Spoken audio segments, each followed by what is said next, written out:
Hello, नमस्कार, जय हिंद, वंदे मातरम। दोस्तों, आप सभी का स्वागत है मेरे channel Suraj Kumar Mishra study and entertainment में। सूरज कुमार मिश्र आप सभी का स्वागत करता हूं। आज हम सभी इस वीडियो में हिंदी विषय में रस के बारे में पढ़ेंगे और आज का हमारा रस है अद्भुत रस। चलिए शुरुआत करते हैं कि परिभाषा लिखते हैं कि इसका स्थायी भाव विस्मय होता है। इसमें जब किसी भी व्यक्ति या वस्तु इत्यादि को देखकर मन में जो आश्चर्य या विस्मय का भाव उत्पन्न होकर जब रस की अवस्था को प्राप्त होता है तो उसे अद्भुत रस कहते हैं। मतलब अद्भुत रस का स्थायी भाव विस्मय होता है। विस्मय का मतलब आश्चर्य, तो इसका स्थायी भाव विस्मय होता है। और इसमें जब किसी भी व्यक्ति, कोई भी व्यक्ति या वस्तु इत्यादि चाहे जो हो, को देख कर मन में जो आश्चर्य या विस्मय का भाव उत्पन्न होता है और वह जब रस की अवस्था को प्राप्त होता है, रस की अवस्था में परिवर्तित होता है, तो उसे हम अद्भुत रस कहते हैं। इसमें देखेंगे कि ज़्यादा नहीं कह सकते, अधिकतर इसमें विचित्र, अद्भुत, आश्चर्य या किसी अविश्वसनीय घटना या स्थिति का वर्णन हो या किसी प्रकट या अप्रकट चीज़ का वर्णन हो तो अद्भुत रस माना जाएगा। ज़्यादा नहीं, अधिकतर कह सकते हैं कि ये सब सिचुएशन, परिस्थितियाँ आएंगी और ये सब आश्चर्य, अद्भुत, विचित्र, ये सब शब्द आने पर जान जाएंगे कि ये अद्भुत रस है।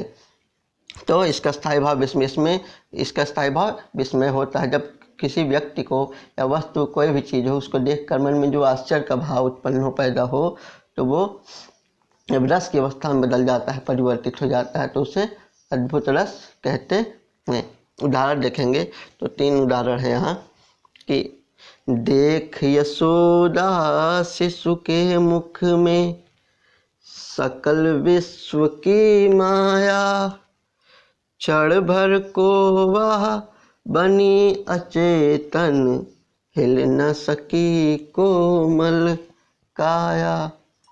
इसमें श्री कृष्ण और उनकी माता यशोदा के बारे में वर्णन है कि श्री कृष्ण जब मिट्टी खा रहे थे तो उनकी माता ने मुंह खोलने के लिए, मिट्टी दिखाने के लिए कहा कि दिखाओ मिट्टी खाए हो कि नहीं। तो उसी समय का वर्णन है कि देख यशोदा शिशु के मुख में सकल विश्व की माया। जब उन्होंने अपना मुंह खोला तो यशोदा जी, उनकी माता, उनके मुख में, मतलब शिशु, मतलब श्री कृष्ण के मुख में सकल विश्व की माया, पूरा संसार उनको दिखाई दिया। मतलब उनके मुख में, छोटे से मुख में पूरा संसार, पूरा ब्रह्मांड दिखाई दिया। और क्षण भर को वह बनी अचेतन, हिल न सकी कोमल काया। और क्षण भर के लिए, थोड़ी देर के लिए वह अचेत अवस्था में हो गया। चेतन मतलब मूर्ति के समान बन गई, जड़ हो गई उनकी अवस्था। और फिर हिल ना सकी कोमल काया, और वो थोड़ा भी हिल ना सकी। उनको ऐसा आश्चर्य हुआ, ऐसा अद्भुत लगा कि एक बालक के मुख में पूरा ब्रह्मांड दिखाई दे रहा है। तो इसमें हमारा अद्भुत रस है। हमारा दूसरा उदाहरण है कि पड़ी अचानक नदी अपार, घोड़ा कैसे उतरे पार, राणा ने सोचा इस पार, तब तक चेतक था उस पार। इसमें राणा प्रताप और उनके घोड़े के बारे में है कि जाते हुए अचानक रास्ते में एक बहुत बड़ी नदी पड़ी। अपार मतलब बड़ी नदी पड़ी। तो राणा प्रताप सोच रहे हैं कि घोड़ा कैसे उस पार अब जाएगा, इतनी बड़ी नदी को पार करके। फिर तो राणा ने सोचा इस पार, तब तक चेतक था उस पार। और जब तक राणा इस पार सोच रहे थे कि ये हमारा घोड़ा और मैं दोनों कैसे जाएंगे नदी को पार करके, तो तब तक चेतक उस पार पहुंच गया। देखते ही देखते, तो उनको बड़ा आश्चर्य हुआ। तो इसमें भी हमारा क्या है, अद्भुत रस। मतलब जब रास्ते में नदी पड़ी जाते हुए, तो उन्होंने सोचा कि इस पार सोचा कि उस पार कैसे घोड़ा हमारा, मतलब हमारा घोड़ा चेतक कैसे पार करेगा इतनी बड़ी नदी को। जब तक सोच रहे थे, वो चेतक नदी पार कर लिया, तो उनको बड़ा आश्चर्य हुआ।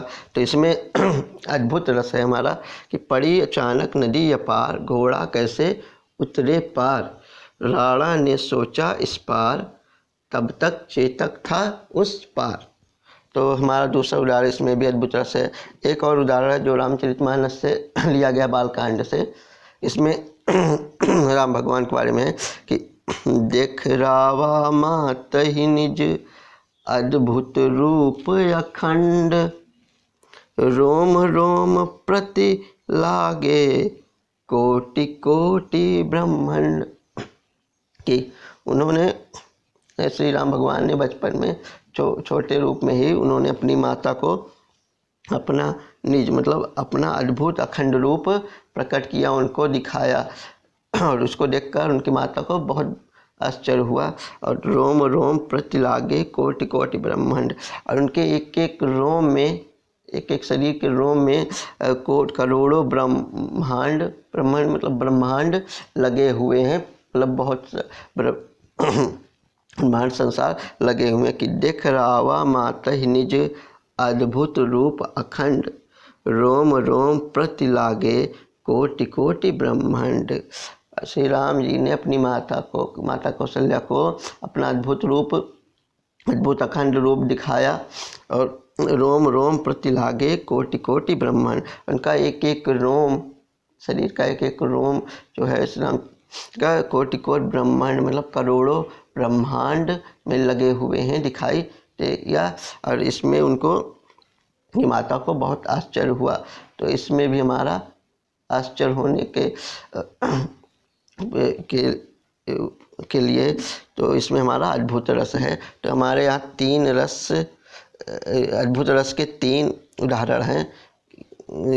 अगर अच्छे समझ में आया हो तो इसके लिए धन्यवाद। तो हमारा एक बार देख लेंगे हम अपना अद्भुत रस की परिभाषा, कि इसका स्थायी भाव विस्मय होता है। अद्भुत रस का स्थायी भाव विस्मय होता है। इसमें जब किसी व्यक्ति या वस्तु, कोई भी चीज़ हो, इसको देखकर मन में जो आश्चर्य या विस्मय का भाव उत्पन्न होकर जब यह रस की अवस्था में बदल जाता है, परिवर्तित हो जाता है, तो उसे रस, कौन सा रस, अद्भुत रस कहते हैं। इसमें विचित्र, अद्भुत, आश्चर्य शब्द आएंगे, या किसी अविश्वसनीय घटना या स्थिति का वर्णन हो, या किसी प्रकट चीज का वर्णन आए, तो वो अद्भुत रस के अंतर्गत आता है। उम्मीद है आप सबको हमारा ये पढ़ाना पसंद आया हो, अच्छा लगा हो। Please subscribe my channel and like, comment, share. धन्यवाद, नमस्कार, जय हिंद, वंदे मातरम।